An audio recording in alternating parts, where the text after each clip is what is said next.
Class 7 NCERT, Class 7 History NCERT, Class 7 History, Class 7 History Chapter 10, Class 7 History Chapter 10 NCERT, Chapter Class 7 History, Class 7 History Chapter 10, Class 7 History Chapter 10 NCERT, Part 1, 18th century political formation. 18वीं शताब्दी में नए राजनीतिक गठन की बात होती है। 18वीं शताब्दी में नए राजनीतिक गठन है उनको यहाँ पर देखेंगे। देखिए यहाँ पर जो आपको कहा कि 18वीं शताब्दी में नए राज्यों का गठन आपके यहाँ पर देखिए कि state formation in the 18 state formation in the map 1 जो आप यहाँ पर देख रहे हैं, ये आपको जो मैप है state formation in the 18th century, 18वीं शताब्दी में नए राज्यों का जो गठन है वो यहाँ पर शो किया गया। फिर आपको आगे यहाँ पर जो कहा गया, देखिए यहाँ पर जो आपको कहा उसको थोड़ा से इस चीज़ को गौर करते हैं। यहाँ जो खास देखिए आप क्या कि if you look at maps 1 and 2 closely, you will see something significant happening in the subcontinent during the first half of the 18th century. Notice how the boundaries of the Mughal Empire were reshaped by the emergence of a number of independent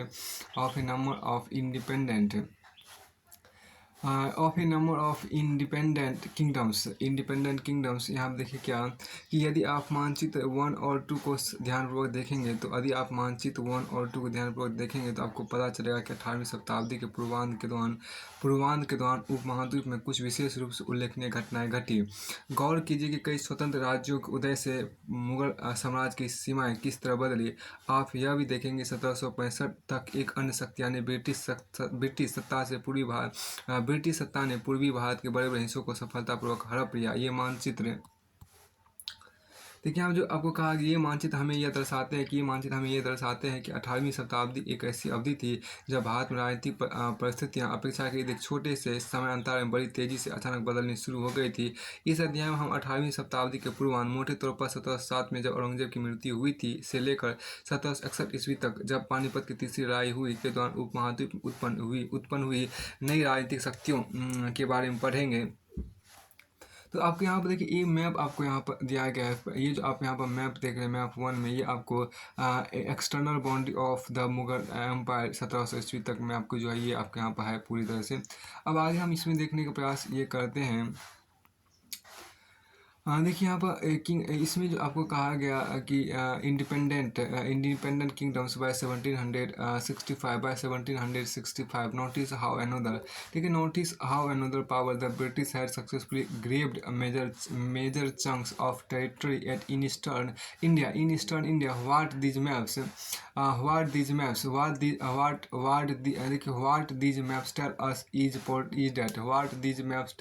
is that political condition in 18th century, India changed quite dramatically and within a relatively short span of time. In this chapter, we will read about the emergence of new political groups in the subcontinent during the first half of the 18th century, roughly from 1707 when Aurangzeb died till the Third Battle of Panipat in 1761. अब यहाँ जो सबसे पहली चीज़ हम यहाँ पर देखने का प्रयास करते हैं, यहाँ पर आपको मैप 2 जो आप यहाँ पर देख रही है मैप 2 आपको जो British territory in the mid 18th century का आपके यहाँ पर दिया गया है। तो ये जो आप मैप देख रही है आपको 18वीं शताब्दी के मध्य ब्रिटिश क्षेत्र का यहाँ पर मैप आपको दिया गया है। फिर आपको एक यहाँ पर और देखिए सी चैप्टर 4 यहाँ पे कहा गया है see chapter 4 table 1 which group of people challenged Mughal authority for the longest time in Aurangzeb's reign. अध्याय 4 में तालिका 1 को देखिए औरंगजेब के शासनकाल में किन किन लोगों ने मुगल सत्ता को सबसे लंबे समय तक चुनौती दी। इसके बाद आगे देखिए कहा गया the crisis of empire and later Mughal. देखिए मुगल साम्राज्य और परवर्ती मुगलों के लिए संकट की स्थिति यहाँ पर देखिए the crisis of the Mughal and the later Mughals के बाद मुगल साम्राज्य और परवर्ती मुगलों के संकट की स्थिति आपके यहाँ पर है। In chapter 4 you saw how the Mughal empire reached the height of its success and started facing a variety of crisis towards the closing years of the 17th century. These were caused by a number of factors. Emperor Aurangzeb had depleted the military and financial resources of his empire by fighting a long war in the Deccan. Long war in Deccan. देखिए अध्याय 4 में आपने देखा था कि अध्याय 4 में आपने देखा था कि मुगल साम्राज्य अपनी सफलता की ऊंचाई पर किस प्रकार पहुंचा था। फिर 17वीं शताब्दी के अंतिम वर्षों में उसके सामने तरह तरह के संकट किस प्रकार खड़े होने लगे थे। ऐसा अनेक कारणों से हुआ। बादशाह औरंगजेब ने दक्कन में 1679 से लंबी लड़ाई लड़ते हुए साम्राज्य के सैन्य और वित्तीय संसाधनों को बहुत अधिक खर्च कर दिया। अब आगे यहाँ पर कहा गया अंडर ही सक्सेसर। देखिए under he successor the efficiency of the imperial administration. Under he successor the efficiency of imperial administration broke down. It became increasingly difficult for the later Mughal emperor to keep a check on their powerful mansabdars, nobles appointed governors, subedars often control the offices of revenue and military administration, diwani and faujdari as well. This gave them extraordinary political, economic and military power over vast regions of the Mughal Empire. As the governors consolidated their control over the province, the periodic remission of revenue to the capital decline. अब यहाँ पर देखिए जो खास जिसका औरंगजेब उत्तराधिकारियों के शासनकाल में साम्राज्य के प्रशासन की कार्य कुशलता समाप्त होने लगी और मनसबदारों के शक्तिशाली वर्गों को वश में रखना केंद्रीय सत्ता के लिए कठिन हो गया। सुबेदार के रूप में नियुक्त अभिजात अक्सर राजस्व और सैन्य प्रशासन, दीवानी एवं फौजदारी दोनों कार्यालयों पर नियंत्रण रखते थे। इससे मुगल साम्राज्य के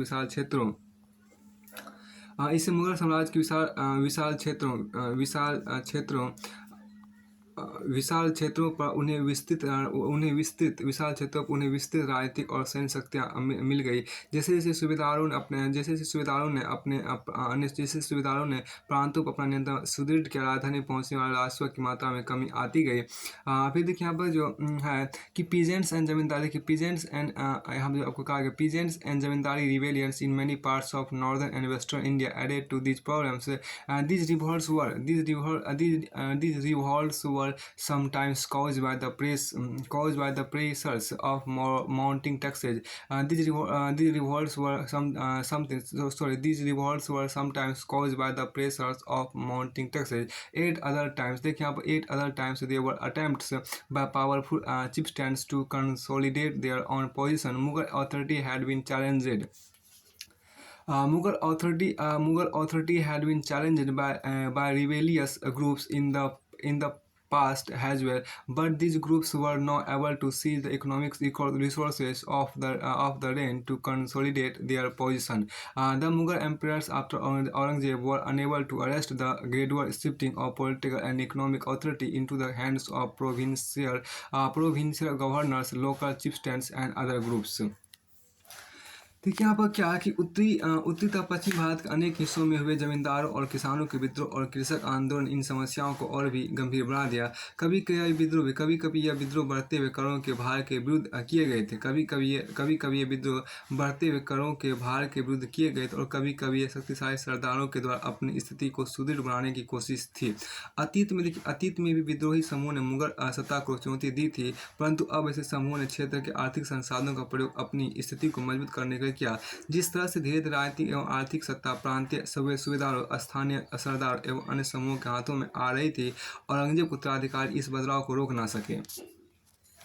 फिर आपको आगे देखिए क्या कि rich harvest and empty coffers. यहाँ देखिए क्या कि और एम्पटी कॉफर्स मतलब तिजोरियाँ होता है। देखिए यहाँ पर जो कहा गया कॉफर्स, देखिए rich harvest and empty coffers मतलब भरपूर फसल और आपको खाली तिजोरियाँ। देखिए यहाँ पर the following is a contemporary writer's account of the financial bankruptcy of the empire. देखिए एक तत्कालीन लेखक ने साम्राज्य के वित्तीय दिवालियापन का वर्णन इन शब्दों में क्या है।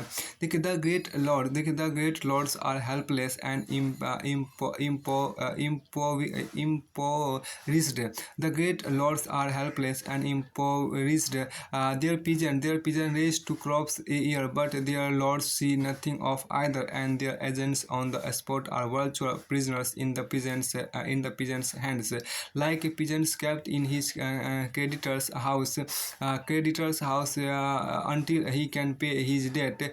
so complete is the collapse. So complete is the collapse of all order and administration that though the peasant reaps a harvest of gold, his Lord does not sit so much as a whips of straw. How then can the Lord keep the arm for be he should? How can he pay the देखिए how can he pay the soldiers, how can he pay the soldiers who should go before him when he goes out, or the horsemen who should ride behind him? आगे हम देखिए क्या कि बड़े जमींदार देखिए बड़े जमींदार निसहाय और निर्धन हो गए। बड़े जमींदार निसहाय और निर्धन हो गए। उनके किसान वर्ष में 2 फसलें उगाते हैं, लेकिन उन्हें दोनों में से कुछ नहीं मिलता। उनके स्थानीय गुमास्त एक तरह से किसानों के हाथ की कठपुतली बने रहते हैं। जैसे कि स्वयं किसान अपने ऋणदाता के वश में रहता है जब तक कि वह साहूकार का कर्जा नहीं चुका देता। इस प्रकार संपूर्ण व्यवस्था एवं प्रशासन इतना चकनाचूर हो चुका है कि यद्यपि किसान अपनी फसल के जरिए मानो सोना बटोरता है, लेकिन उसके मालिक जमींदार को एक तिनके का टुकड़ा भी नहीं मिलता है। ऐसी हालत में जमींदार सशस्त्र सेना कैसे रख सकता है जिनकी उनसे आशा की जाती है? वे अपने सैनिकों को जो लड़ाई के समय उनके आगे आगे चलते हैं और घुड़सवारों को जो उनके ठीक पीछे चलते हैं, पैसा कहाँ से देंगे? तो फिर आपको आगे यहाँ पे कहा गया देखिए इन द मिड्स ऑफ, देखिए यहाँ पर क्या in the midst of economic and political crisis, in the midst of यहाँ जो कहा इन द मिड्स ऑफ देखिए in the midst of economic and political crisis the ruler of Iran Nadir Shah sacked sacked and plundered the city of Delhi in 1739 and took away immense amount of wealth. This invasion was followed by a series of plundering raids by the Afghan ruler Ahmad Shah Abdali, who invaded North India 5 times between 1748 to 1761. देखिए इस आर्थिक और राजनीतिक संकट के बीच Iran के शासक नादिर शाह ने 1739 में दिल्ली पर आक्रमण किया और संपूर्ण नगर को लूट कर वह भारी मात्रा में धन दौलत ले गए। नादिर शाह के आक्रमण के बाद देखिए यहाँ पर क्या कि नादिर शाह के आक्रमण के बाद अफगान शासक अहमद शाह अब्दाली के आक्रमणों का तांता लगा रहा। उसने तो 1748 से लेकर 1761 के बीच 5 बार उत्तरी भारत का आक्रमण किया और लूटपाट मचाई। अब यहाँ पर देखिए क्या एक खास बात जो यहाँ पर देखिए नादिर शाह अटैक्स दिल्ली, नादिर शाह अटैक्स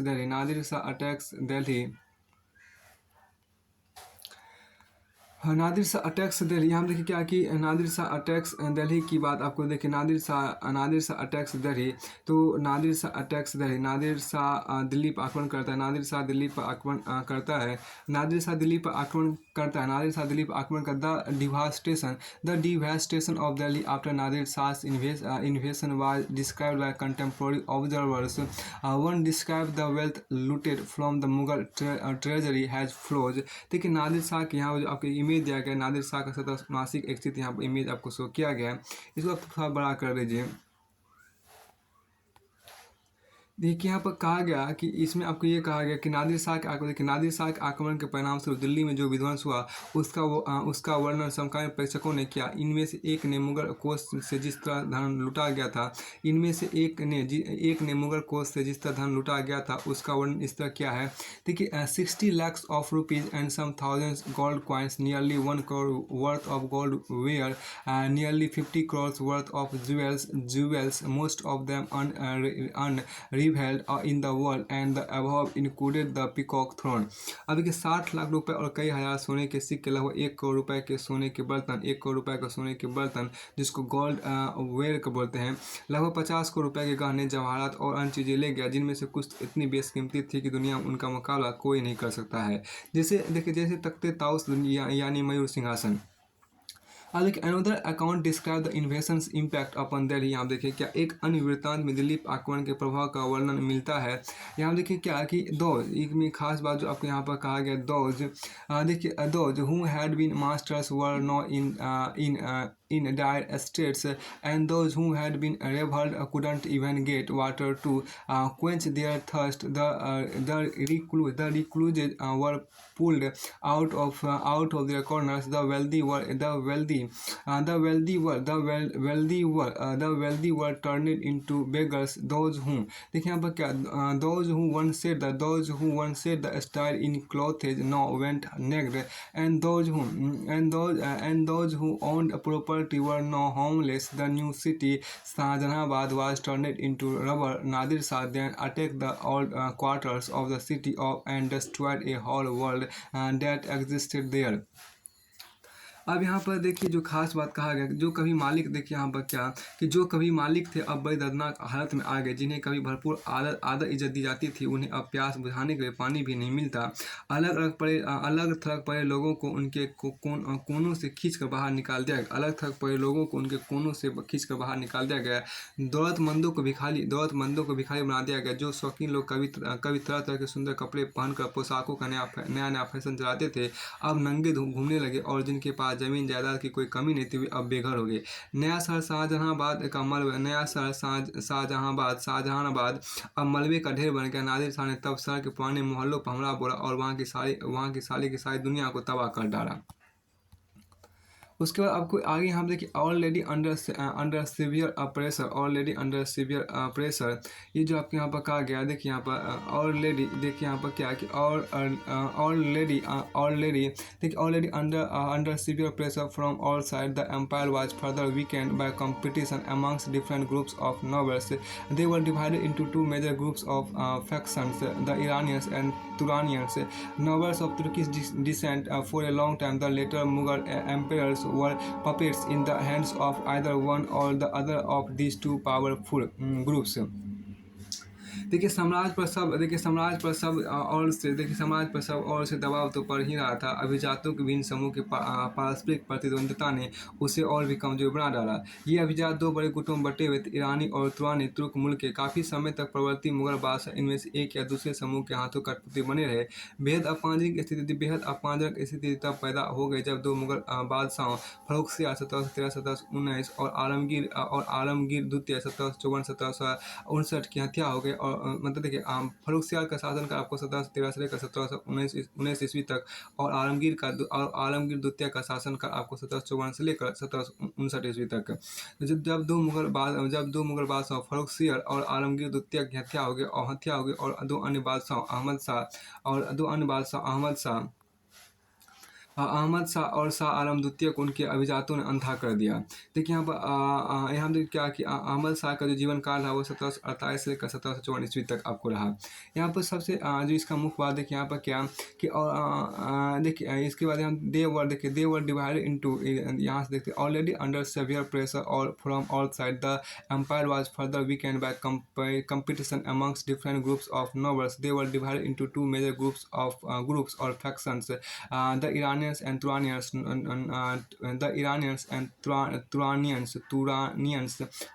देखिए Iranians and Turanis, nobles of the Turanis means noble of Turkish descent. For a long time, the later Mughal emperors were puppets in the hands of either one or the other of these two powerful groups. The worst possible humiliation came when two Mughal emperors, Farrukh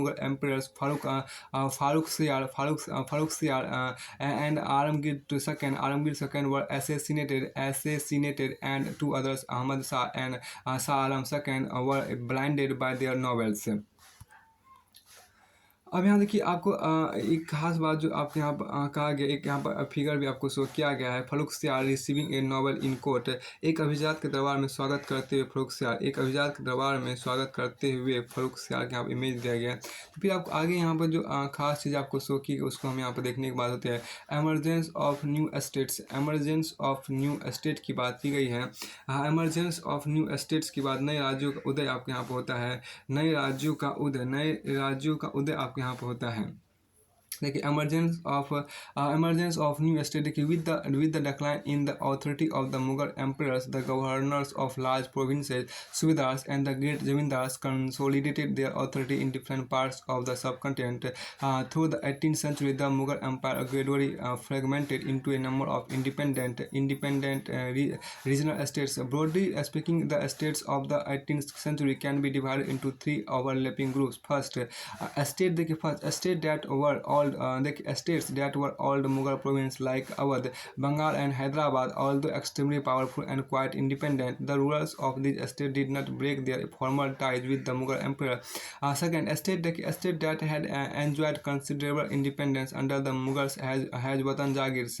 Watan Jagir, these included several Rajput principalities. Three, the last group included a state under the control of Marathas, Sikhs, and other like the Jats. These were of different size and had seized their independence from the Mughals after a long drawn armed struggle. देखिए मुगल सम्राटों की सत्ता के पतन के साथ साथ बड़े प्रांतों की सुविधा और बड़े जमींदारों ने उपमहाद्वीप के विभिन्न भागों में अपनी शक्ति और प्रबल बना ली। देखिए 18वीं शताब्दी के दौरान मुगल साम्राज्य धीरे धीरे कई स्वतंत्र क्षेत्रीय राज्यों में बिखर गया। मोटे तौर पर 18वीं शताब्दी के राज्यों को तीन परस्पर व्यापी समूहों में बांटा जा सकता है। पहला अवध बंगाल एवं हैदराबाद जैसे वे राज्य पहले मुगल प्रांत थे। हालांकि इन राज्यों के शासक अति शक्तिशाली थे और काफ़ी हद तक स्वतंत्र थे। उन्होंने मुगल बादशाह से औपचारिक तौर पर अपने संबंध नहीं तोड़े। दूसरा, ऐसे राज्य मुगलों के पुराने शासनकाल में वतन जागीरों के रूप में काफ़ी स्वतंत्र थे। इनमें कई राजपूत प्रदेश भी शामिल थे तथा तीसरी श्रेणी मराठाओं, सिखों तथा जाटों के राज आते हैं। ये विभिन्न आकार के थे और इन्होंने कड़े और लंबे सशस्त्र संघर्ष के बाद मुगलों से स्वतंत्रता छीन कर ली थी। अब देखिए यहाँ पर जो आपको कहा गया ओल्ड प्रोविनेंस की बात की गई है। देखिए द ओल्ड मुगल प्रोविंस है। देखिए पुराने मुगल प्रांत की बात यहाँ पर की गई है। उसको देखिए द ओल्ड मुगल प्रोविंसेज की बात यहाँ पर आपको है। देखिए amongst the state that were carved out of the old Mughal provinces in the 18th century there stand out very prominently. These were Awadh, Bengal and Hyderabad. All three states were founded by members of the high Mughal nobility who had been governors of large provinces. Saadat Khan, Awadh, Murshid Quli Khan, Bengal, and Asaf Jah, Hyderabad. All three had occupied high mansabdari positions and enjoyed the trust and confidence of the emperors. Both Asaf Jah and Murshid Quli Khan held a Jat rank of 7,000 each, while Saadat Khan's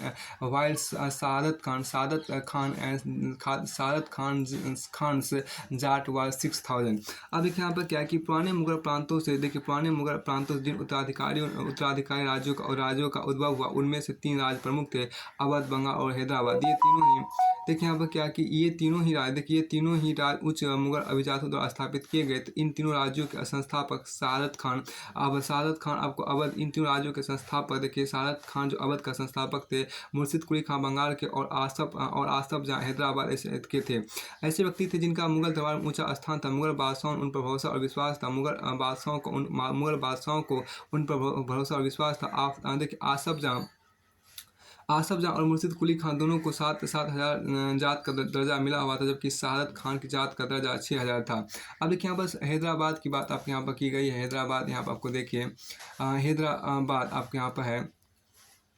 देखिए निज़ाम उल मुल्क असफ जहाँ, देखिए हैदराबाद आपके यहाँ पर निज़ाम, इसमें जो आपको कहा गया निज़ाम, देखिए इसमें आपको क्या कि निज़ाम उल Mulk Asaf Jah the founder of Hyderabad state was one of the most powerful members at the court of Mughal emperor Farrukhsiyar. He was entrusted first with the governorship of Awadh and later given charge of the Deccan. Had the Mughal governor of the Deccan province during 1720 to 1722, Asaf Jah had, देखिए आप Asaf Jah had already gained control over its political and financial administration, taking subsequent advantage of the turmoil in the Deccan and the competition amongst the court nobility. He gathered power in his hands and became the actual ruler of that region. अब इसमें जो आपको कहा उसको देखिए यहाँ पर देखिए हैदराबाद, देखिए निज़ाम, इसमें देखिए निज़ाम उल मुल्क आसफ जहाँ, देखिए निज़ाम उल मुल्क आसफ जहाँ, जिसका आपको जीवन काल 1734 से लेकर 1748 ईस्वी तक रहा। 1724 से लेकर 1748 ईस्वी तक आपको निज़ाम उल मुल्क आसफ जहाँ का शासन काल रहा। तो निज़ाम उल मुल्क आसफ जहाँ का जीवन काल आपको 1724 से लेकर 1748 ईस्वी तक रहा, मतलब कुल 24 साल रहा। निज़ाम उल मुल्क आसफ जहाँ जिसने हैदराबाद राज्य की स्थापना की थी, मुगल बादशाह फारुखसियार के दरबार का एक अत्यंत दरबार का एक अत्यंत शक्तिशाली सदस्य था, उसे सर्वप्रथम अवध की सुबेदारी सौंपी गई थी और बाद में उसे दक्कन का कार्यभार दे दिया गया। 1720 से 1722 के मध्य ही दक्कन प्रांतों का सुबेदार होने की वजह से आसफ जहाँ के पास पहले ही से ही राजनीतिक और वित्तीय प्रशासन का पूरा नियंत्रण था। दक्कन में होने वाले उपद्रवों और मुगल दरबार में चल रही प्रतिस्पर्धा का फायदा उठाकर उसे सत्ता हथियाई था, उस क्षेत्र का वास्तविक शासक बन गया। अब देखिए आसफ जहाँ ब्राउट, यहाँ जो कहा गया आसफ जहाँ ब्राउट, देखिए यहाँ पर कि Asaf Jah brought skilled soldiers and administrators from northern India who welcome the new opportunity in the south. He appointed mansabdars and granted jagirs. Although he was still a servant of the Mughal emperor, he ruled quite independently without seeking any direction from Delhi or facing any interference. The Mughal emperor merely confirmed the decision already taken by the Nizam ul Mulk Asaf जहाँ। यहाँ देखिए आसफ जहाँ अपने लिए कुशल सैनिकों तथा प्रशासकों को उत्तरी भारत से लाया था और वे दक्षिण में नए अवसर पाकर प्रसन्न थे।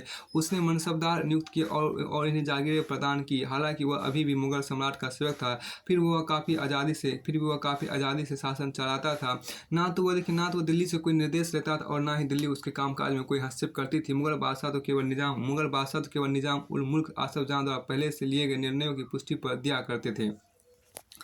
देखिए यहाँ पर क्या है कि मुगल बादशाह तो केवल निजाम उल मुल्क आसफ जहाँ द्वारा पहले से लिए गए निर्णयों की पुष्टि कर दिया करते थे। द स्टेट, यहाँ पे क्या है कि the state of Hyderabad was constantly engage in a struggle against the Marathas to the west and with independent Telugu warrior chiefs Nayakas of the plateaus. देखिए the ambition of Nizam ul Mulk Asaf Jah to control the rich textile producing areas of the Coromandel coast in the east and were checked by British who were becoming increasingly powerful in that region. देखिए यहाँ पे क्या कि यहाँ जो कहा हैदराबाद राज, देखिए हैदराबाद राज पश्चिम की ओर मराठों के विरुद्ध पठाई क्षेत्र के स्वतंत्र तेलुगु सेनानायकों के साथ युद्ध करने में सदा संलग्न रहता था।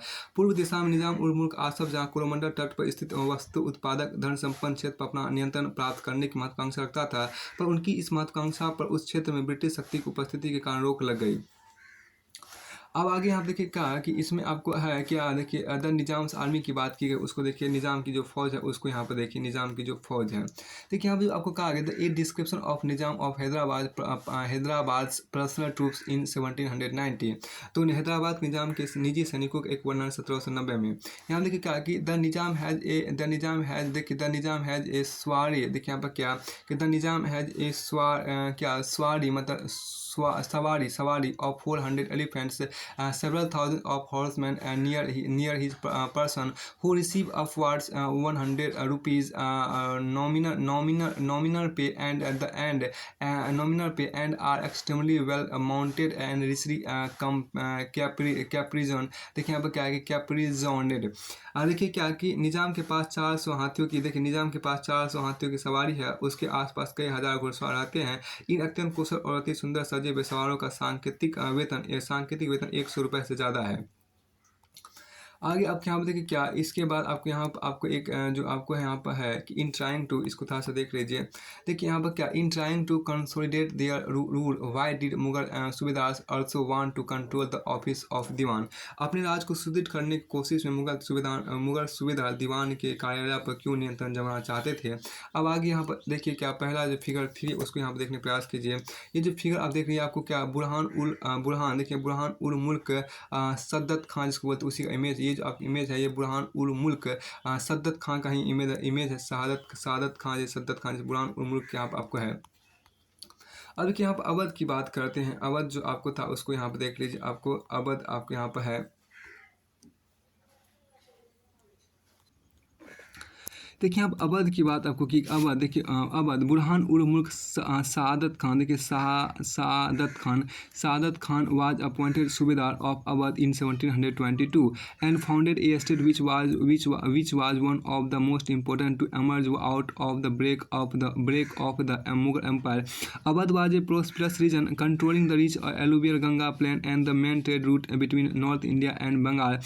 बुरहान उल मुल्क, देखिए बुरहान उल मुल्क also held the combined offices of Suvedari, Diwani, and Faujdari. In other words, he was responsible for managing the political, financial, and military affairs of the province of Awadh. यहाँ देखिए सूबेदारी मीन्स की पॉलिटिकल, दीवानी means की financial, and फौजदारी means की military. देखिए बुरहान उल मुल्क, देखिए बुरहान उल मुल्क सादत खान को 1722 में अवध का सूबेदार नियुक्त किया गया था। मुगल साम्राज्य के विघटन होने पर जो राज बने उनमें यह राज सर्वाधिक महत्वपूर्ण राज्यों में से एक था। अवध एक समृद्धशाली प्रदेश था जो गंगा नदी के उपजाऊ मैदान में फैला हुआ था और उत्तरी भारत था बंगाल के बीच व्यापार का मुख्य मार्ग उसी में से होकर गुजरता था। आगे यहाँ पर देखिए आपको कहा गया कि बुरहान उल मुल्क ट्राई टू, देखिए यहाँ पर आपको जो कहा गया Burhan ul Mulk try to decrease Mughal and influence in our region by reducing the number of office holders jagirdars appointed by the Mughals. He also reduced the size of jagirs. He also reduced the size of jagirs and appointed his own royal servant,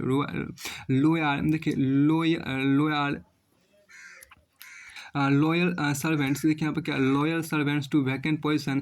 The accounts of jagirdars were checked to prevent cheating, and the revenues of all districts were reassessed, देखिए reassessed by officers appointed by the Nawab's courts. He seized a number of Rajput zamindars and the agriculturally fertile lands of the Afghans of Rohilkhand. यहाँ देखिए बुरहान उल मुल्क ने भी अवध की सूबेदारी, दीवानी और फौजदारी एक साथ अपने हाथ में ले ली और सूबे के राजनीतिक, वित्तीय और सैनिक मामलों का एकमात्र कर्ता बन गया। अब यहाँ देखिए क्या है कि बुरहान उल मुल्क ने अवध क्षेत्र मुगल प्रभाव कम करने की कोशिशों के चलते मुगलों द्वारा नियुक्त अधिकारी जिसको जागीरदार बोलते हैं, जागीरदारों की संख्या में कटौती कर दी। उसने जागीरदारों के आकार में भी कटौती की और रिक्त स्थानों पर अपने निष्ठावान सेवकों को नियुक्त किया। धोखाधड़ी को रोकने के लिए जागीर अधिकारियों के खातों में लेखों की जाँच की गई और नवाब के दरबार द्वारा नियुक्त अधिकारियों द्वारा सभी जिलों के राजस्व का फिर से निर्धारण किया गया। उसने क्या देखिए यहाँ पर उसने अनेक राजपूत जमींदारियों और रुहेलखंड के अफगानों के उपजाऊ कृषि भूमियों को अपने राज्य में मिला लिया। फिर आपको आगे यहाँ पर कहा गया देखिए द स्टेट डिपेंड, देखिए यहाँ पर क्या कि the state depend on local bankers and mahajans for loans. It sold the right to collect tax to the highest bidders. These revenues farmers ijaradars agreed to pay the tax a fixed sum of money. Local bankers granted the payment of this contracted amount to the state. In turn, the revenue farmers were given a considerable freedom in the assessment and collection of taxes. This development allowed new social groups like moneylenders and bankers to influence the management of the state's revenue system, something which had not occurred in the past. अब हम जो कहा गया उसको समझने का प्रयास कीजिए। राज ऋण प्राप्त करने के लिए स्थानीय सेठ, साहूकार और महाजनों पर निर्भर रहता था। राजस्व का ठेका सबसे ऊंची बोली लगाने वाले इजारेदार को देता था। इजारेदार राज को एक निश्चित रकम के भुगतान का वचन देते थे। स्थानीय साहूकार राज को ठेके की इस रकम के भुगतान की गारंटी देते थे। दूसरी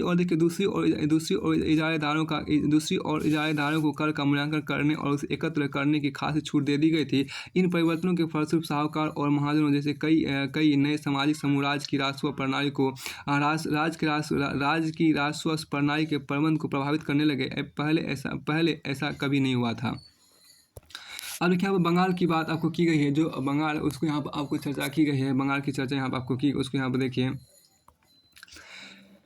इससे पहले आपको देखिए बंगाल के यहाँ पे एक इमेज भी आपको शो किया गया, उस इमेज को देख लीजिए। यहाँ पर जो इमेज आपको यहाँ पर है, ये जो इमेज है क्या आइए आपको इमेज आपको जो यहाँ पर देख रही है, आपको अलीवर्दी खान का दरबार है। ये इमेज आप यहाँ पर देख रही है, आपको अलीवर्दी खान होल्डिंग कोर्ट मतलब कि अलीवर्दी खान का दरबार आपके यहाँ पर है।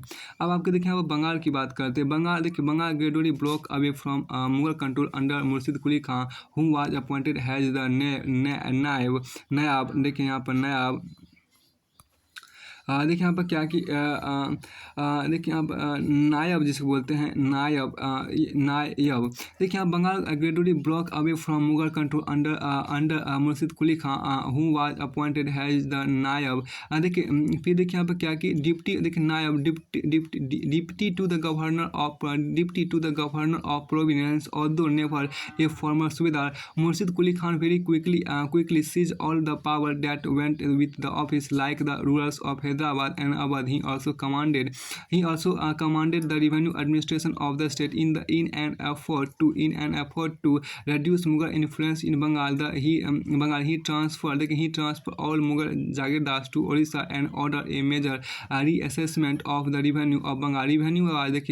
Revenue was collected in case with great strictness from all zamindars. As a result, many zamindars had to borrow money from bankers and money lenders. Those unable to pay were forced to sell their lands to larger zamindars. देखिए यहाँ पर जो आपको बंगाल की बातें जो कहा, बंगाल मुर्शिद कुली खान के नेतृत्व में बंगाल धीरे धीरे मुगल नियंत्रण से अलग हो गया। मुर्शिद कुली खान बंगाल के नायब थे। मुर्शिद कुली खान बंगाल के नायब थे, यानी कि नायब मतलब क्या, प्रांत के सूबेदार के प्रतिनियुक्त थे। यद्यपि मुर्शिद कुली खान औपचारिक रूप से सूबेदार कभी नहीं बना। उसने बहुत जल्द सूबेदार के पद से जुड़ी हुई सत्ता अपने हाथ में ले ली। हैदराबाद और अवध के शासकों की तरह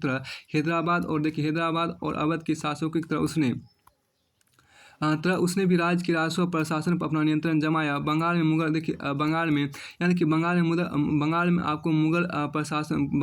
प्रभाव को कम करने के लिए उसने बंगाल के राजस्व का बड़े पैमाने पर पुनर्निर्धारण करने का आदेश दिया। सभी जमींदारों से बड़ी कठोरता से राजस्व नकद वसूल किया जाता था। परिणामस्वरूप बहुत से जमींदारों को महाजनों तथा साहूकारों से उधार लेना पड़ता था। जो लोग राजस्व का भुगतान नहीं कर पाते थे, उन्हें मजबूरन अपनी जमीनें बड़े जमींदारों को बेचनी पड़ती थी। अब आगे यहाँ पर देखिए कहा गया क्या कि the formation of regional state in 18th century Bengal therefore led to considerable change amongst the zamindar. The close connection between the state and bankers noticeable. देखिए यहाँ पर क्या कि noticeable in Hyderabad and Awadh as well was evident in Bengal under the rule of Alivardi Khan during his reign, the banking house of Jagat Seth became extremely prosperous. यहाँ पर देखिए क्या कि इसमें जो आपको कहा गया, इसको थोड़ा सा देखने प्रयास करते हैं। इस प्रकार 18वीं शताब्दी में बंगाल के एक क्षेत्रीय राज्य बन जाने से जमींदारों में काफ़ी बदलाव आया। राज और साहूकार के बीच हैदराबाद तथा अवध में जो घनिष्ठ संबंध था, वह अलीवर्दी खान के शासनकाल में बंगाल में भी स्पष्ट दिखाई दी। उसके शासनकाल में जगत सेठ का साहूकार घराना अत्यंत समृद्धशाली हो गया था। अब अलीवर्दी खान का शासनकाल जो रहा वो आपको 1740 से लेकर 1756 ईस्वी तक रहा। अलीवर्दी खान का जो शासनकाल है वो आपको 1740 से लेकर 1756 ईस्वी तक रहा। अब यहाँ पर क्या, if we take a bird's eye view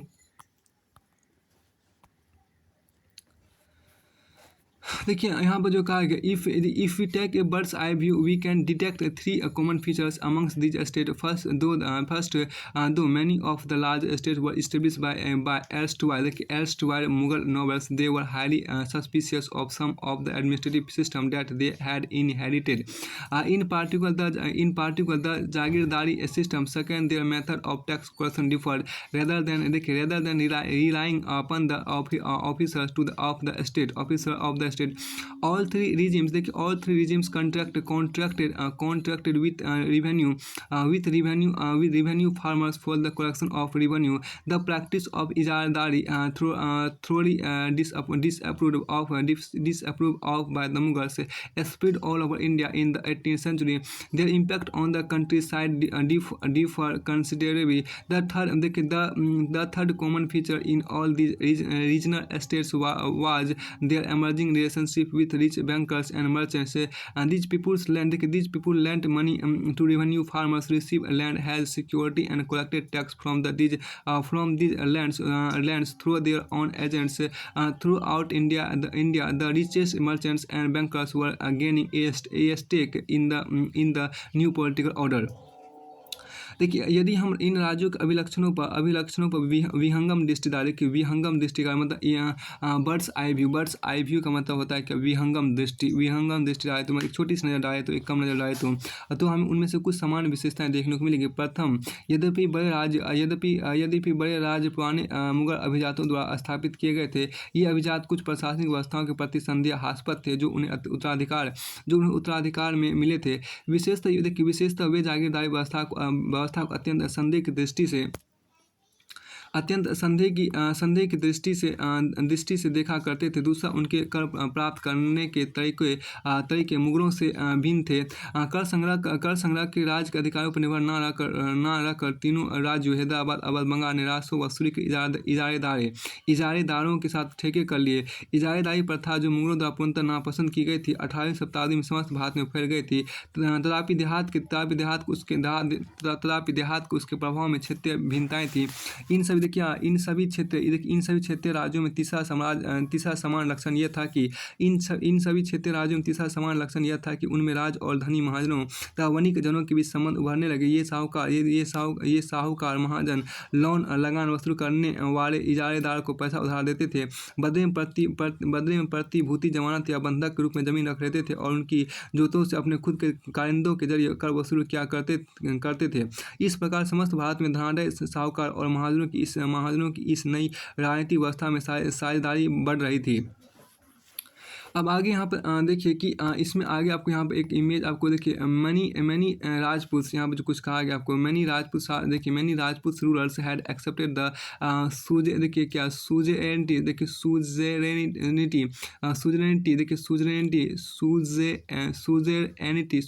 सुजेरेनिटी of the Mughals, but Mewar was the only Rajput state which defied Mughal authority. Rana Pratap ascended the throne at Mewar in 1572 with Udaipur and large part of Mewar under his control. A series of envoys were sent to the Rana to persuade him to accept Mughal suzerainty, but he stood his ground. अब यहाँ देखिए क्या कि इसमें ये कहा गया कि कई राजपूत शासकों ने मुगलों का अधिराज, तो देखिए SUZERAINTY, इसका मतलब आपके यहाँ पर होता है क्या कि अधिराज तत्व स्वीकार किया था। लेकिन मेवाड़ एकमात्र ऐसा राजपूत राजा था जिसने मुगल सत्ता को चुनौती दी थी। राणा प्रताप 1572 में उदयपुर था मेवाड़ के बड़े क्षेत्र पर नियंत्रण के साथ मेवाड़ की राजगद्दी पर आसीन हुआ। राणा के पास मुगल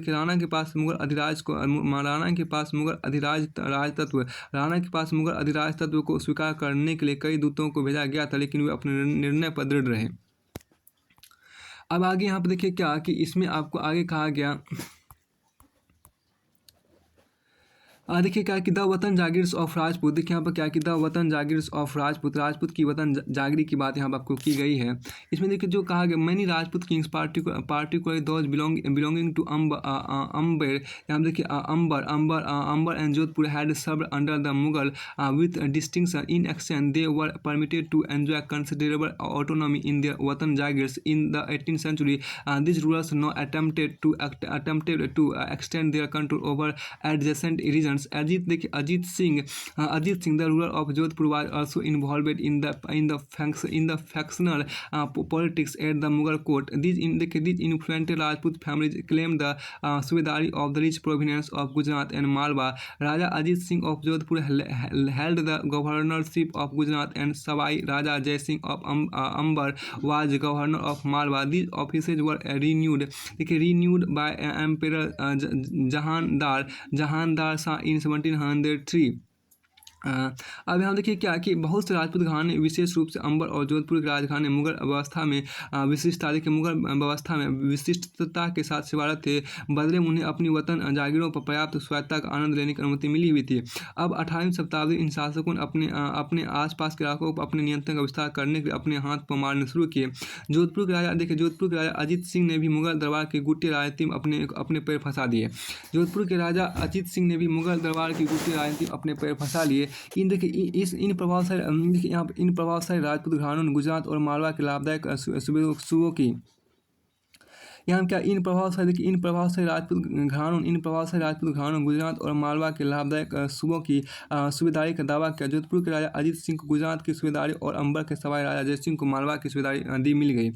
बादशाह, देखिए बादशाह जहांदार शाह ने 1713 में इन राजाओं के इन पदों का नवीनीकरण कर दिया। उन्होंने अपने वतनों के पास पड़ोस के शाही इलाकों के कुछ हिस्सों पर कब्जा करने की कोशिश की। जोधपुर राजघराने नागौर को जीत लिया और अपने राज्य में मिला लिया। दूसरी ओर अंबर ने भी बूंदी के बड़े हिस्सों पर अपना कब्जा कर लिया। सवाई राजा जय सिंह ने जयपुर में अपनी नई राजधानी स्थापित की और उसे 1722 में आगरा की सूबेदारी दे दी गई।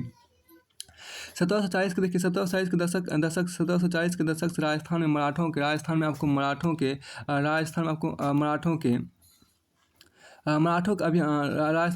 का अभियान ने इन रजवाड़ों पर भारी दबाव डालना शुरू कर दिया, जिससे उनका विस्तार आगे होने से रुक गया। आगे हम देखिए क्या कि दे also try to extend their territories by seizing a portion of imperial territories neighboring their वतन से। Nagore was conquered and annexed to the house of Jodhpur, while Amber seized large portion of Bundi। Sawai Raja Jai Singh founded his new capital at Jaipur and was given the Subadari of Agra in 1722. Maratha campaigns into Rajasthan from the 1740 put severe pressure on these principalities and checked their further expansion। अब आगे यहाँ पर जो आपको कहा गया कि देखिए आपको आगे यहाँ पर है क्या मुगल राजपूत चिफ्टेंस, यहाँ पर एक इमेज आपको शो किया, उसको यहाँ पर देखिए। देखिए Mughal Rajput chieftains built a number of forts on hilltops which became centers of power with extensive fortification। These majestic structures housed urban centers, palaces, temples, trading centers, water harvesting structures and other buildings। The Chittorgarh port contained many water bodies varying from talabs, ponds to kundis, wells, बाउली step Wales etc। कई राजपूत सरदारों ने पहाड़ियों की चोटियों पर किले बनाए जो सत्ता के केंद्र बने। व्यापक किलेबंदी के साथ इन भव्य संरचनाओं में नगर महल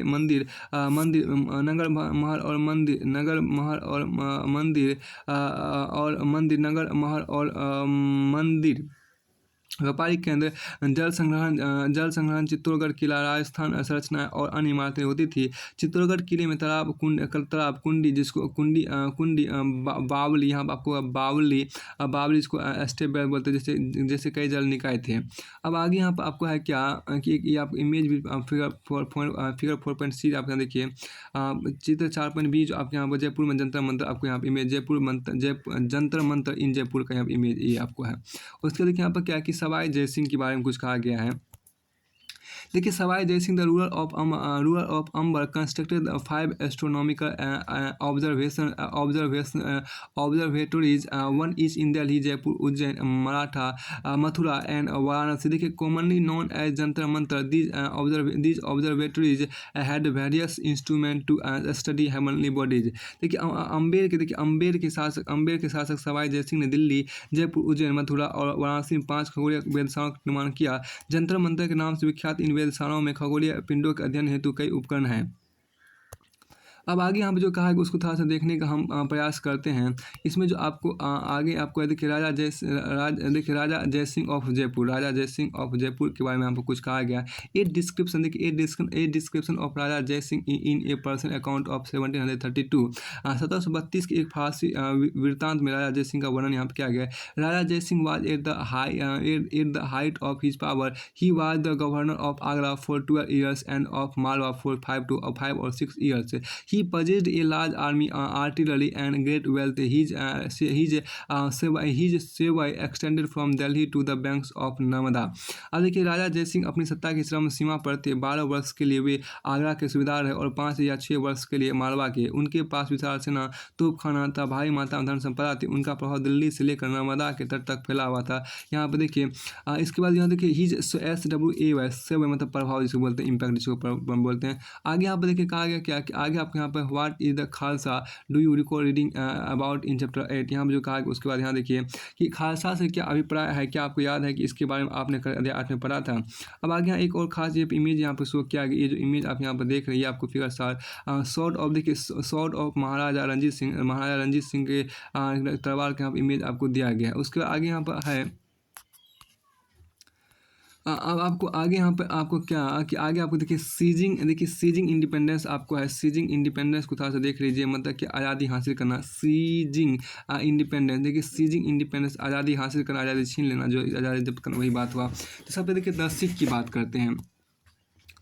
द सिख यहाँ पर देखिए क्या कि देखिए the organisation of the Sikh into a political community. The organisation of the Sikh into a political community during the 17th century देखिए helped in regional state building in the Punjab. Several battles were fought by Guru Gobind Singh against the Rajput and Mughal rulers. बहुत देखिए बहुत before and after the institution of the Khalsa in 1699। After he that in 1708 the Khalsa रोज देखिए the Khalsa rose in revolt against the Mughal authority under Banda Bahadur's leadership declared their sovereign rule by striking points in the name of Guru Nanak and Guru Gobind Singh and established their own administration between the Satluj and the Jamuna. Banda Bahadur was captured in 1715 and executed in 1716। देखिए अध्याय 8 में आपने पढ़ा कि 17वीं शताब्दी दौरान सिख एक राजनीतिक समुदाय के रूप में गठित हो गए। इससे पंजाब के देखिए यहाँ पर क्या इससे पंजाब के क्षेत्रीय राज निर्माण को बढ़ावा मिला। गुरु गोविंद सिंह ने 1699 में खालसा पंथ की खालसा पंथ की स्थापना से पूर्व और उसके पश्चात राजपूत एवं मुगल शासकों के खिलाफ कई लड़ाइयाँ लड़ी।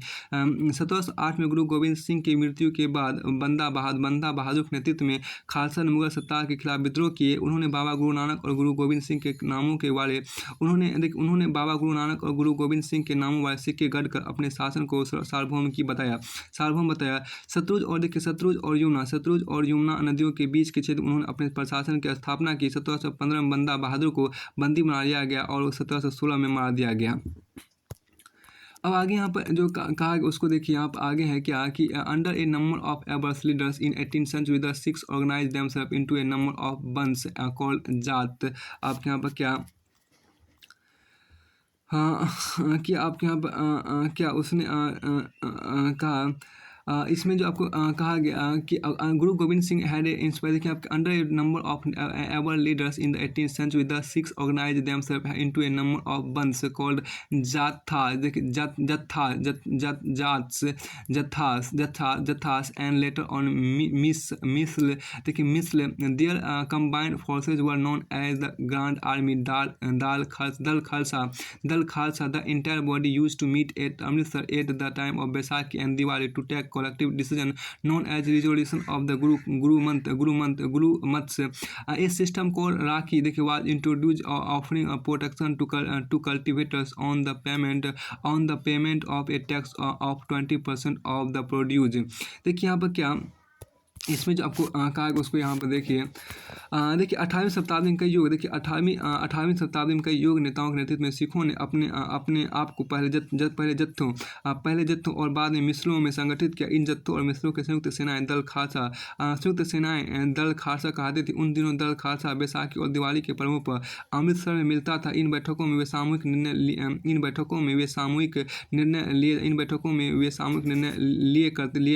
लिया करते थे जिन्हें गुरु मत्ता या गुरु के प्रस्ताव कहा जाता था। सिखों ने राखी व्यवस्था स्थापित की जिसके देखिए यहाँ पर जिसके अंतर्गत किसानों से उनकी उपज का 20% कर के रूप में लेकर बदले में उन्हें संरक्षण प्रदान किया जाता था। फिर आपको आगे यहाँ पर कहा गया देखिए गुरु गोविंद इसके बाद आपको आगे यहाँ पर कहा गया देखिए गुरु गोविंद सिंह, देखिए Guru Gobind Singh had inspired the Khalsa with the believe that their destiny was to rule, राज करेगा खालसा, राज करेगा खालसा। देयर वेल, देखिए their well knit organisation enable them to put up a successful resistance to Mughal governors, first and then to Ahmad Shah Abdali, who had seized the rich province of the Punjab and the Sarkar of Sirhind from the Mughals.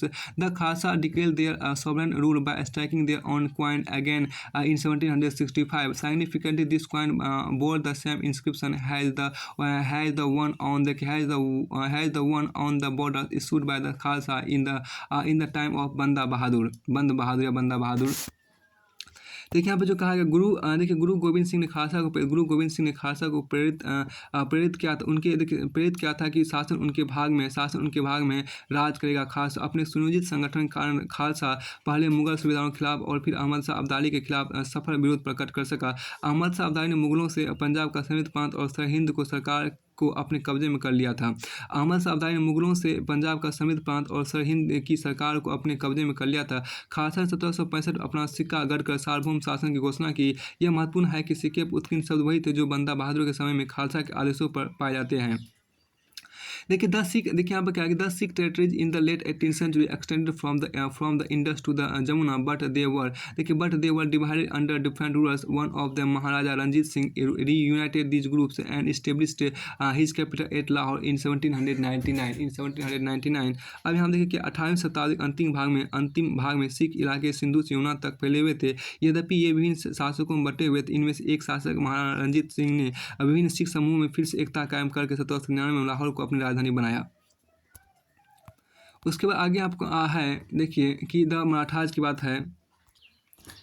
देखिए यहाँ पर आपको image है क्या, portrait of Shivaji का यहाँ पर image show किया गया है। मतलब शिवाजी का जो रूप चित्र है वो आपको यहाँ पर शो किया गया, उसको देखिए।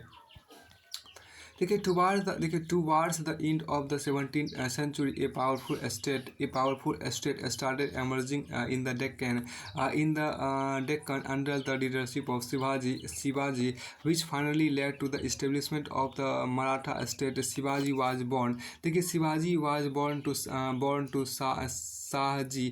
Shahji and Jiyabai at Shivneri in 1630 under the guidance of his mother and his guardian Dada Kondev. Shivaji embarked on a career of conquest at a young age. The occupation of Javali made him the undisputed leader of the Mawla Highlands, which paved the way. Which देखिए क्या कि यहाँ which देखिए आप which paved the way for further expansion. His exploits against the forces of Bijapur and the Mughals made him a legendary figure. He often resorted to guerrilla warfare against his opponent by introducing an efficient administrative system supported by a revenue collection method based on a Chauth and Sardeshmukhi. He laid the foundation of a strong Maratha state. देखिए यहाँ पे जो आपको कहा उसको था देखिए कि 17वीं आपको यहाँ पे देखिए जो कहा 17वीं सदी की, यहाँ देखिए 17वीं सदी के अंत तक, देखिए 17वीं सदी के अंत तक दक्कन में 17वीं सदी के अंत तक दक्कन में शिवाजी के नेतृत्व एक शक्तिशाली राज के उदय की शुरुआत हुई, जिससे अंततः एक मराठा राज की स्थापना हुई। शिवाजी का जन्म आपको 1630 में आपको शाहजी और जीजाबाई से हुआ। अपनी माता और अभिभावक दादा कोंडदेव के मार्ग निर्देशन में शिवाजी कम उम्र में ही विजय पथ पर निकल पड़े। जावली पर कब्जे देखिए जावली पर कब्जे ने उन्हें मवाला पठारों का अविवादित मुखिया बना दिया, जिसने उनके क्षेत्र विस्तार का पथ प्रशस्त किया। बीजापुर और मुगलों देखिए यहाँ पर क्या है कि बीजापुर और मुगलों के खिलाफ उनके कारनामों उन्हें विख्यात व्यक्तित्व बना दिया। वे अपने विरोधियों के खिलाफ प्राय गुरेला युद्ध कला का प्रयोग करते थे। चौथ और स्वदेश मुखी पर आधारित राजस्व संग्रह प्रणाली की सहायता से उन्होंने एक मजबूत मराठा राज की नींव रखी। उसके बाद आपको आगे यहाँ पे मराठा के बारे में शुरू करेंगे। उसके पहले आपको देखिए कुछ और आपको था यहाँ पे, उसको देखिए हम देखिए क्या कि बाजीराव, देखिए आपको क्या कि Bajirao first was also known as Bajirao Ballal. देखिए Bajirao Ballal was the son of Peshwa Balaji Vishwanath. Balaji यहाँ पे क्या है कि Balaji Vishwanath he was a great, देखिए यहाँ पर क्या है कि he was a great Maratha general who is credited to have expanded the Maratha kingdom beyond the Vindhyas and is known for his military campaigns against Malwa, Bundelkhand, Gujarat and the Portuguese। अब आगे यहाँ पर देखिए क्या इसमें आपको जो कहा गया उसको थोड़ा सा देखने प्रयास करते हैं। देखिए क्या बाजीराव प्रथम, देखिए बाजीराव प्रथम, देखिए बाजीराव प्रथम जो बाजीराव बल्लाल के नाम से भी जाने जाते हैं, पेशवा बालाजी विश्वनाथ के पुत्र थे। वह एक महान मराठा सेनापति था। वह एक महान मराठा सेनापति थे। महान मराठा सेनापति थे। उन्हें विंध्य के पार मराठा राज के विस्तार का श्रेय प्राप्त है तथा वे मालवा बुंदेलखंड गुजरात और पुर्तगालियों के खिलाफ सैन्य अभियानों के लिए भी जाने जाते हैं। अब देखिए चौथ किसे कहते हैं, वहाँ पर देखिए चौथ, देखिए 20% of the land revenue claimed by zamindars in the Deccan this was collected by Maratha, इसी को चौथ बोलते हैं। देखिए चौथ क्या, जमींदारों द्वारा वसूले जाने वाले भू राजस्व का 25% दक्कन में इनको मराठा वसूलते थे, इसी को चौथ बोलते हैं। अब देखिए सरदेशमुखी क्या था, सरदेशमुखी समझने प्रयास करते सरदेशमुखी क्या था। अब यहाँ देखिए क्या sardeshmukhi 9 to 10% of the land revenue paid to the head revenue collector in the Deccan. Sardeshmukhi मतलब क्या था कि दक्कन मुख्य राजस्व संग्रहकर्ता को, देखिए दक्कन मुख्य राजस्व संग्रहकर्ता को दिए जाने वाले भू राजस्व का 9 से 10% हिस्सा को सरदेशमुखी बोलते थे। अब आगे हम देखिए क्या कि आगे आपके यहाँ पे कहा गया सरदेशमुखी के अलावा। अब देखिए सबसे मराठा को समझते हैं कि मराठा आपके यहाँ द मराठा आपके यहाँ पर उसको देखिए देखिए द मराठा आपके यहाँ पर उसको सबसे पहले देखने का प्रयास करते हैं द मराठा। देखिए यहाँ पर क्या कि मराठा राज एक अन्य शक्तिशाली क्षेत्रीय राज था जो मुगल शासन का। अब यहाँ देखिए the Maratha kingdom was another powerful regional kingdom to arise out of a sustained position to Mughal rule. Shivaji 1627 to 1680 Shivaji carved out a stable kingdom with the support of powerful warrior families Deshmukh group of highly mobile peasant pastoralist Kunbis provided the backbone of the Maratha army. Shivaji used these forces to challenge the Mughals in the peninsula. After Shivaji's death, effective power in the Maratha state was wielded by a family of Chittapavan Brahmins who served Shivaji's successor as Peshwa or principal minister. Pune became the capital of Maratha kingdom। देखिए मराठा राज एक शक्तिशाली क्षेत्रीय राज था जो मुगल शासन का लगातार विरोध करके उत्पन्न हुआ। देखिए शिवाजी ने आपको शक्तिशाली योद्धा परिवार जिसको देशमुख बोलते थे, देशमुखों की सहायता से एक अस्थायी राज्य की स्थापना की। अत्यंत गतिशील, देखिए यहाँ पर क्या अत्यंत गतिशील। अब देखिए अत्यंत गतिशील, यहाँ जो कहा गया अत्यंत गतिशील। अब यहाँ क्या कि अत्यंत गतिशील आपको यहाँ पर क्या एक मिनट अत्यंत गतिशील कृषि पशुचारक कुंबी मराठों की सेना के मुख्य आधार बन गए। शिवाजी ने प्रायद्वीप में मुगलों को चुनौती देने के लिए इस सैन्य बल का प्रयोग किया। शिवाजी की मृत्यु के पश्चात मराठा राज में प्रभावी शक्ति चित्तपावन ब्राह्मणों के एक परिवार के हाथ में रही जो शिवाजी के उत्तराधिकारियों के शासनकाल में पेशवा प्रधानमंत्री के रूप में अपनी सेवाएं देते रहे। पुणे मराठा राज की राजधानी बन गया। उसके बाद आगे यहाँ पर आपको कहा गया, देखिए आगे आपको यहाँ पर है अंडर द पेशवा। यहाँ पर देखिए क्या कि अंडर द पेशवा देखिए the Maratha developed at very successful military organisation. Their success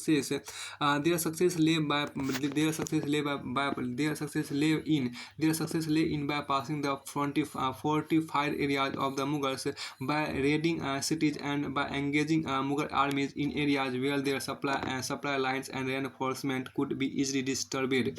देखिए between 1720 and 1761 the Maratha Empire expanded. It gradually chipped away at the authority of the Mughal Empire. Malwa and Gujarat were seized from the Mughals by the 1720. देखिए by the 1730s decades, 20 decades, 1720 decades या 1730 decades, the Maratha, देखिए the Maratha king was recognized as the overlord of the entire Deccan Peninsula. He possessed the right to levy chauth and Sardesh Mukhi in the entire region.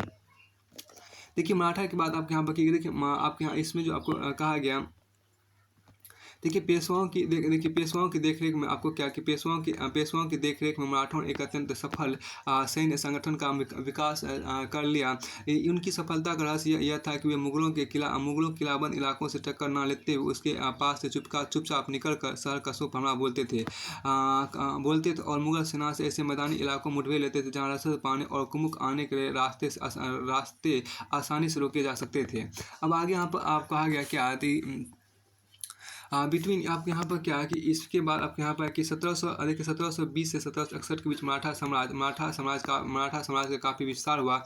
उसने सने और काफ़ी सफलतापूर्वक मुगल साम्राज्य की सत्ता को क्षति पहुँचाई। 1720 के दशक तक मालवा और गुजरात मुगलों से छीन लिए गए। 1730 के दशक तक मालवा और गुजरात मुगलों से छीन लिए गए। उसके बाद आपके यहाँ पर क्या कि 1730 के दशक तक मराठा नरेश को समस्त दक्कन प्रायद्वीप के अधिपति के रूप में मान्यता मिल गई और साथ ही क्षेत्र चौथ और स्वदेश मुखी कर वसूलने का अधिकार भी मिल गया। उसके बाद क्या देखिए कि after raiding Delhi in 1737 the frontiers of Maratha domination expanded rapidly into Rajasthan and the Punjab in the north, the into Bengal and Odisha in the east and into Karnataka and Tamil Nadu and Tamil Nadu and देखिए आपको and the Tamil and Telugu countries in the south. देखिए these were not formally included in the Maratha empire but were made to pay tribute has a way of accepting Maratha sovereignty. देखिए expansion brought enormous resources but it came at a price.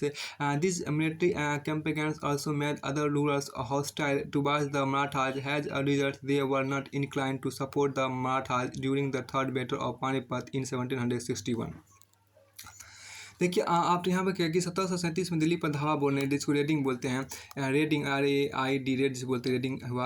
1737 में दिल्ली पर धावा बोलने के बाद मराठा प्रभुत्व की सीमाएं तेजी से बढ़ी हुई उत्तर में राजस्थान और पंजाब, पूर्व में बंगाल और उड़ीसा तथा दक्षिण में कर्नाटक और तमिल एवं तेलुगु प्रदेशों तक फैल गई। इन क्षेत्रों को औपचारिक रूप से मराठा साम्राज्य में सम्मिलित नहीं किया गया मगर मराठा प्रभुसत्ता को स्वीकार करने के तरीकों के रूप में उनसे भेंट की रकम ली जाने लगी। साम्राज्य की इस विस्तार से उन्हें संसाधनों का भंडार तो मिल गया मगर उसके लिए उन्हें कीमत भी चुकानी पड़ी। मराठाओं के सैन्य अभियानों का अन्य शासक भी उनके खिलाफ हो गए। परिणामस्वरूप मराठाओं को 1761 में पानीपत की तीसरी लड़ाई में अन्य शासकों से कोई सहायता नहीं मिली। पानीपत की तीसरी लड़ाई में अन्य शासकों से कोई सहायता नहीं मिली। अब यहाँ पर आगे कहा था क्या कि along side endless military campaigns the Marathas developed an effective administrative system as well once conquest had been completed and Maratha rule was secure. Revenue demands were gradually introduced, taking local conditions into account. Agriculture was encouraged and trade revived. This allowed Maratha chiefs Sardars like Scindia of Gwalior, Gaikwad of Baroda and Bhonsle of Nagpur the resources to raise powerful armies. Maratha campaigns into Malwa in 1720 decades did not challenging the growth and prosperity of the cities in the region. Ujjain expanded under Scindia's patronage and Indore under Holkar's. By all accounts, these cities were large and prosperous and functioned as important and function as important commercial and cultural centres. New trade routes, देखिए यहाँ पे क्या है, new trade routes emerge within the areas controlled by the Maratha. The silk produce in the Chanderi region now found a new outlet in Pune. The Maratha capital Burhanpur, which had earlier participated in the trade between Agra and Surat, now expanded its hinterland to include Pune and Nagpur in the south and Lucknow and Allahabad in the east। अब आगे देखिए क्या कि यहाँ पर जो कहा गया कि देखिए अंतहीन, देखिए यहाँ पर क्या कि अंतहीन सैन्य अभियानों के साथ साथ मराठाओं ने एक प्रभावी शासन व्यवस्था तैयार की। देखिए जब किसी इलाके पर एक बार विजय का अभियान पूरा हो जाता था और मराठों का शासन सुरक्षित हो जाता था, तो वहाँ स्थानीय परिस्थितियों को ध्यान रखते हुए धीरे धीरे भू राजस्व की मांग की गई। कृषि को प्रोत्साहित किया गया और व्यापार को प्रोत्साहित किया गया। इससे सिंधिया गायकवाड़ और भोंसले से मराठा सरदारों को शक्तिशाली सेनाएं खड़ी करने के संसाधन मिल सके। 1720 के दशक में मालवा मराठा अभियानों ने उस क्षेत्र में स्थित शहरों के विकास एवं समृद्धि को कोई हानि नहीं पहुंचाई। उज्जैन सिंधिया के संरक्षण में और इंदौर होलकर के आश्रय में फलता फूलता रहा। ये शहर हर तरह से बड़े और समृद्धशाली थे और वे महत्वपूर्ण वाणिज्यिक और सांस्कृतिक केंद्रों के रूप में कार्य कर रहे थे। मराठों द्वारा नियंत्रित इलाकों में व्यापार के नए मार्ग खुले। चंदेरी के क्षेत्र में उत्पादित रेशमी वस्त्रों को मराठों की राजधानी पुणे में नया बाजार मिला। बुरहानपुर पर आगरा और सूरत के बीच की दूरी पर ही अपने व्यापार में संलग्न था, लेकिन अब उसने अपने वाणिज्यिक भित्ति क्षेत्र को बढ़ाकर दक्षिण में पुणे और नागपुर को तथा पूर्व में लखनऊ तथा इलाहाबाद को शामिल कर लिया था। अब आगे यहाँ पर देखिए जो कहा गया द जाट की बात आपको की यहाँ पर देखिए द जाट की बात आपको यहाँ पर की गई है। उससे पहले देखिए जाट की जो बात है आपको यहाँ वो देखिए कि जाट यहाँ पर जो आपको द पावर ऑफ जाट्स देखिए यहाँ पर reach its zenith under Surajmal who consolidated the Jat state at Bharatpur in present day Rajasthan during 1756 to 1763। The areas under the political control of Surajmal broadly include parts of modern eastern Rajasthan, southern Haryana, western Uttar Pradesh, and Delhi. Surajmal built a number of forts and palaces under the famous Lohgarh fort in Bharatpur. Is regarded as one of the strongest forts built in this region। देखिए यहाँ पर क्या कि जाटों की शक्ति, देखिए यहाँ पर जो कहा गया देखिए जाटों की शक्ति सूरजमल के समय पराकाष्ठा पहुंची, जिन्होंने 1753 के दौरान भरतपुर जाट राज को आधुनिक राजस्थान में संगठित किया। सूरजमल के राजनीतिक नियंत्रण में जो क्षेत्र शामिल थे उसमें आधुनिक पूर्वी राजस्थान, दक्षिणी हरियाणा, पश्चिमी उत्तर प्रदेश और दिल्ली शामिल थे। सूरजमल ने कई किले और महल बनवाए, जिनमें भरतपुर का प्रसिद्ध लोहागढ़ का किला इस क्षेत्र में बने सबसे मजबूत किलों में से एक था। अब आगे हम देखिए द जाट्स की बात आपको की गई, उसको था देखिए द जाट्स की बात आपको की गई, उसको था देखिए हाँ देखते हैं। देखिए जाट्स देखिए लाइक द अदर स्टेट, यहाँ पर क्या कि like the other state the Jats consolidated their power during the late 17th and 18th centuries under their leader Churaman। They acquired control over territories situated to the west of the city of Delhi, and by the 1680 decades they had begun dominating the region between the two imperial cities of Delhi and Agra। For a while they become the virtual custodians of the city of Agra।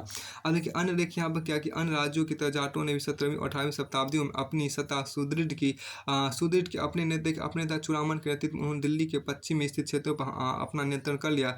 1680 के दशक तक आते उनका बहुत दिल्ली और आगरा के दो शाही शहरों के बीच के क्षेत्र पर होना शुरू हो गया।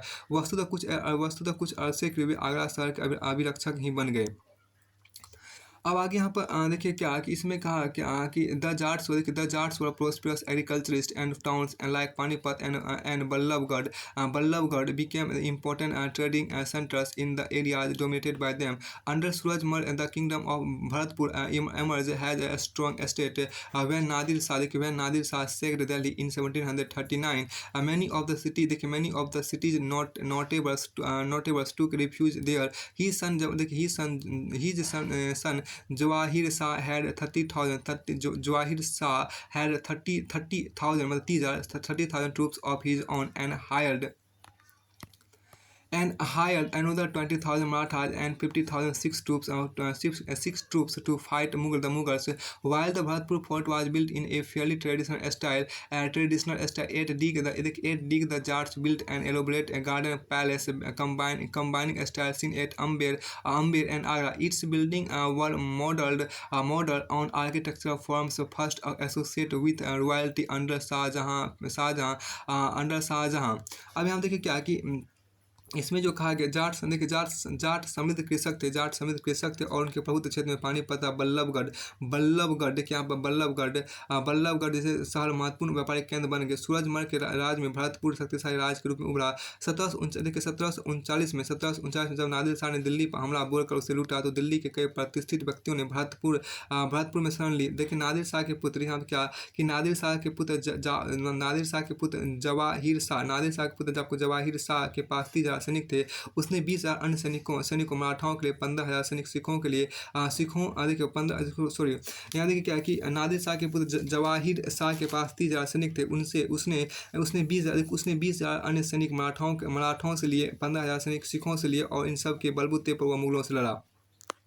देखिए जहाँ भरतपुर का किला काफ़ी हद तक पारंपरिक शैली में आपको बनाया गया था, वहीं दीग में जाटों ने अंबर और आगरा के शैलियों में समन्वय करते हुए एक विशाल बाग महल बनवाया। शाही वास्तुकला जिन रूपों में पहली बार शाहजहां के युग में जोड़ा गया था, वह दीग की इमारत उन्हीं रूपों के नमूने पर बनाई गई। अब आगे यहाँ देखिए द फ्रेंच रिवॉल्यूशन आपको यहाँ के आगे यहाँ पर कहा गया कि एक यहाँ पे फिगर आपको दिया गया है चित्र 8। देखिए चित्र 8 में आपको यहाँ पर क्या कि ये जो आप इमेज देख रहे हैं, ये इमेज आपको यहाँ के 18th century palace complex at Deeg note the bangla dome on the assembly hall on the roof of the building. ये भी क्या कि चित्र 8 में देख 18वीं शताब्दी का दिग का राजमहल समूह इमारत की छत पर मुख्य सभा भवन के बंगला गुब्बद पर गौर करें। फिर उसके बाद आगे यहाँ पर कहा गया द फ्रेंच रिवॉल्यूशन 1700, यहाँ पर जो कहा द फ्रेंच रिवॉल्यूशन 1789 to 1794 की बात यहाँ आपको है। 1700 से देखिए यहाँ पर क्या है कि 1700 यहाँ पर क्या है कि 1700 the French revolution The French Revolution 1789 to 1794 फ्रांसीसी क्रांति 1789 से 1794 के बीच यहाँ पर बात करते हैं। In the various state system of 18th century India, the common people did not enjoy the right to participate in the affairs of their government. In the Western world, this was the situation until the late 18th century. The American 1776 to 1781 and French Revolution challenged the social and political privilege enjoyed by the aristocrats। देखिए 18वीं शताब्दी में भारत की विभिन्न राज्य व्यवस्थाओं में जनसाधारण को अपनी अपनी सरकारों के कार्यों में हिस्सा लेने का अधिकार नहीं था। ऐसी स्थिति पश्चिमी दुनिया में 18वीं शताब्दी के आखिरी दशकों तक बनी हुई थी। अमरीकी 1781 और फ्रांसीसी क्रांतियों ने इस स्थिति को और साथ साथ अभिजात वर्ग के सामाजिक राजनीतिक प्राधिकारों को चुनौती दी। देखिए during the French Revolution, the middle class peasants and artisans fought against the special rights enjoyed by the clergy and the nobility। देखिए they believe that no groups in society should have privilege based on birth, rather people's social position must depend on merit। The philosophers of the French Revolution suggest that there be equal laws and opportunity for all। देखिए they also held that the authority of the government should come from the people who must possess the right to participate in its affairs। Movements such as the French and American Revolution gradually transformed subject into citizens। देखिए फ्रांसीसी क्रांति के दौरान मध्य वर्ग किसान और शिल्पकारों ने पादरीगण और अभिजातों के विशेषाधिकारों के खिलाफ लड़ाई लड़ी। उनका मानना था कि समाज में किसी भी समूह के जन्मसिद्ध प्राधिकार नहीं होने चाहिए, बल्कि नहीं होने चाहिए फ्रांसीसी क्रांति के दौरान मध्य वर्गों, किसानों और शिल्पकारों ने पादरीगण और अभिजातों के विशेषाधिकारों के खिलाफ लड़ाई लड़ी। उनका मानना था कि समाज में किसी भी समूह के जन्मसिद्ध अपराधिकार नहीं होने चाहिए, बल्कि लोगों के समाज स्थिति योग्यता पर निर्भर करनी चाहिए। देखिए, फ्रांसीसी क्रांति के दार्शनिकों ने यह सुझाया कि सभी के लिए समान कानून और समान अवसर होने चाहिए। उनका यह भी कहना था कि सरकार की सत्ता लोगों से बननी चाहिए और जनता को सरकार के कार्यों में भूमिका अदा करने का अधिकार होना चाहिए। फ्रांसीसी और अमेरिकी क्रांति जैसे आंदोलन धीरे धीरे प्रजाओं को नागरिकों में बदल डाला। देखिए, नागरिकता, यहाँ क्या नागरिकता, राष्ट्रीय राज एवं लोकतांत्रिक अधिकारों के विचारों ने भारत में 19वीं शताब्दी के अंतिम दशक में जड़ पकड़ी। यहाँ पे जो कहा गया, देखिए नागरिकता, राष्ट्रीय राज और एवं लोकतांत्रिक अधिकारों के विचारों ने भारत में 19वीं शताब्दी के अंतिम दशकों से जड़ पकड़ी। The ideas of citizenship, nation state and democratic right took root in India from the late 19th century. और फिर आपको आगे यहाँ पर कहा गया, इसमें आपको देखिए इमेजिन करने का आपको कहा गया है क्या, कि इसमें जो कहा गया उसको थोड़ा सा करने में, देखिए, you are a ruler of 18th century kingdom, tell us about the step you would take to make your position strong in your provenance and what position or problems you might face while doing so। देखिए, आप 18वीं शताब्दी एक राज्य के शासक, अब ये बताएं कि आप अपने प्रांत, अपनी स्थिति को मजबूत करने के लिए क्या क्या कदम उठाना चाहेंगे, और ऐसा करते समय आपके सामने क्या क्या विरोध अथवा समस्याएं खड़ी की जा सकती है। अब आगे यहाँ पर जो खाद्य के यहाँ कुछ महत्वपूर्ण कीवर्ड्स भी दिए गए हैं। अब यहाँ देख कीवर्ड्स से आपको क्या है कि कीवर्ड्स में आपको सूबादारी आपको है, सूबेदारी आपको यहाँ पर है, सूबेदारी आपको है, दल खालसा है, मिसल आपके यहाँ पर है, फौजदारी है, इजारेदारी है, चौथ है सरदेशमुखी है। अब यहाँ देखिए ये चैप्टर पूरी तरह से फिनिश होता है, यानी क्लास 7 पूरा हिस्ट्री आपको फिनिश होता है।